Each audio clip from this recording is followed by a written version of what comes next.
За өнөөдөр манай хамгаалтын захиргааны Богдхан хоолойн цагаас хамгаалтын захиргаанаас одоо нийслэлийн эдийн төлөвчдийн хурлын 1 сарын 27-ны өдөр баталсан Улаанбаатар хотын Цослонгийн бүс усан засгийн хамгаалалтын газрын зэрлэг амьтан дээлтэй хашаан тавихт одоо ерөнхий шаардлага ба стандартыг ингээд мөрдүүлэх ажлууд эхэлсэн явж байгаа.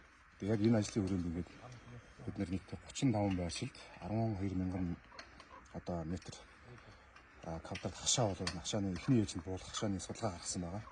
Тэгээ энэ судалгааны хүрээнд бол зарим аж ахуйн нэгжүүд маань өөрсдийн санаачлахаар ингээд стандартд нийцэхгүй байгаа хашаануудаа буулгаж эхэлж байна.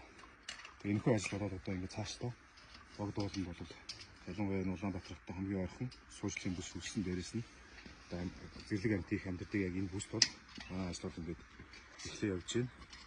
Тэгэхээр энэхүү ажлууд цаашаа өшөөс ашиг чимж үргэлжлэх болно. Тэгээд хамгаалтын засгийн сард баримтж байгаа бодлого бол энэ өвлийн улиралд ялангуяа энэ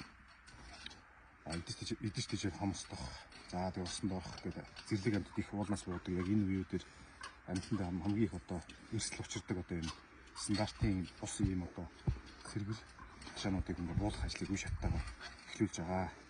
Тэгээд энэ дээр тав хүн бас дэмжлэг үзүүлж хамтарч ажиллаарай гэж уриалж байна.